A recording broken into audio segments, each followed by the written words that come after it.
Structural heart disease refers to a defect in the heart's valves, walls, or chambers that keeps the heart from pumping blood properly. Valve or structural heart problems may be present at birth or develop over time. Your risk increases if you have high blood pressure, plaque buildup, history of heart attack, take certain medications, or have certain heart infections. The Structural Heart Program at CIS and Terrebonne General provides innovative solutions and devices with the latest technology to bring the best possible outcomes for patients. Learn more at cardio.com.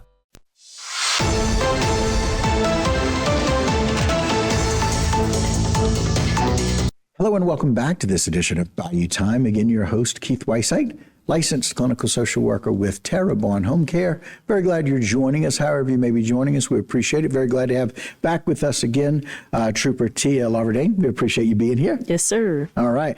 So all of the things that you guys do out on the road and all the things that you do to keep us safe comes with training. Absolutely. And you guys all get very well trained, but we got some new troopers. Tell us a little bit about how this happened and kind of the uniqueness of this particular class. So yeah, these new troopers, they came out of our cadet class 105. The unique thing about 105 was it was a what we call an accelerated academy. Right. So everyone that started that academy had at least 2 years prior police post certification. Okay. So they were all prior law enforcement, and that's why we were able to kind of accelerate it through. It wasn't our traditional course. It was only a 14-week academy, and they graduated from that academy last Friday. Yeah, only 14 weeks. Right. Yeah. What is it normally? For It's those usually that aren't anywhere trained at all? from about 20 to 26 20 weeks. to 26 weeks. Yeah, somewhere like that. I thought it was a relatively high number, but it's a pretty intense program. It is. Yeah. How was it when you went through? Whew. Every trooper, you ask any trooper, they're going to say their academy was the hardest class. It was rough, huh? But it is intense, high intense training.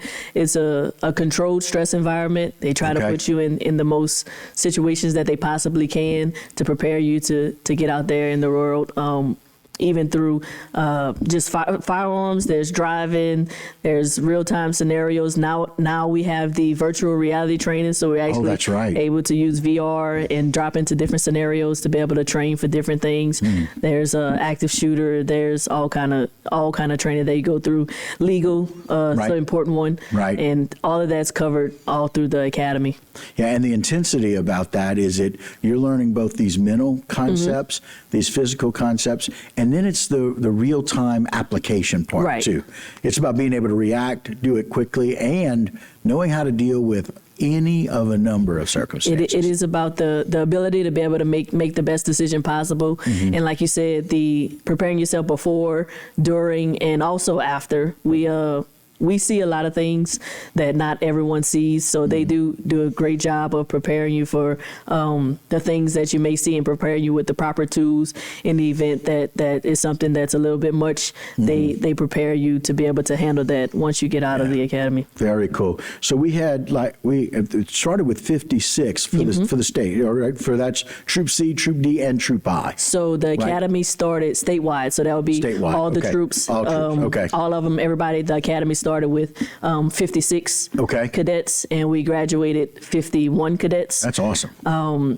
The ones that were lost or left, that could be anything, any reason, family, anything like that. But the 51 that did graduate, we're proud to march across that stage Friday. Okay, and so there's another LSP cadet class that you guys, so 21 new troopers joined the whole Region 2 family, right? Right. Okay. Yeah. CD very and good. I. Yes. So very good. All right. And in Troop C in gray, we have 8. We got 7. Or 7, sorry. We have 7. We have 7. And here they are pictured. I'm going to run through their names. This may not be in the order that they are. So for everybody, in fact, you can see it left to right. I'm going to read it that way. So left to right is Reese Guidry.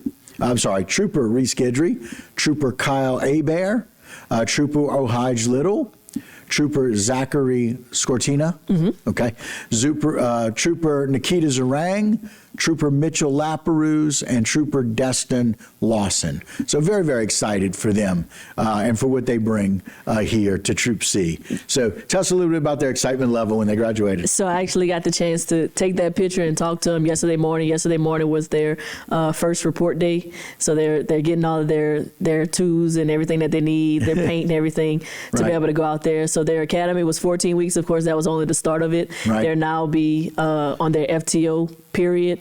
they'll be paired with a veteran trooper for 10 to 14 weeks, and that's just learning the things of how to do things like the trooper way, you know, because they do come from prior police experience, but moving agency to agency, we do things kind of differently. It's a different level, different scope of how we do it. So they're going to be paired with different troopers state across the Troop C area and learning those different things for those weeks. So if you see them, if you see two troopers get out of a car, then that's what's going on. So one of these, it's a field trooper. Yes, field training officer. Field training officer. And so again, these 7 individuals in our area, all brand new troopers. So very excited, again, to themselves and their families. Congratulations for the 14 weeks.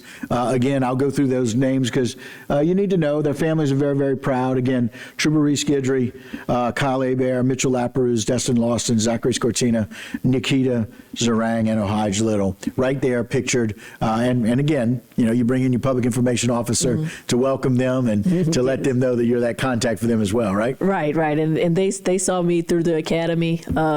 We have a lot of adjunct instructors, so different troopers that are certified in different things. So they saw me at the driving track of driving instructor, as well as for civil disturbance. They saw me there as well as some other troopers around the troop. So that way, when you get to the troop, not everybody's an unfamiliar face. You have some familiar faces, and it's a little easier to break the ice and get in there and get working. Absolutely, I like it. And so one of those things that I guess for their next step, I know they're excited. This is the next true level of training, though, right? Right. So this is real world. This is where it happens. But like I said, we are very confident in our training academy staff to prepare them for anything. This is just kind of rounding off the edges and connecting the dots on the paperwork side and all of those things specific. So a lot of these guys and lady, all these troopers will get their aha moment where they're like, oh, now I get it. Makes okay, sense. That's what you were talking about. So a lot of those things will make sense. That's wonderful when you have that learning opportunity to be able to do that. Trooper T, we thank you so very much. Yes, sir. This time that you spend and keeping us all safe, we appreciate it. Yes, sir. All right, guys, that'll do it for this particular segment. But don't go anywhere. A lot more Bayou time when we continue.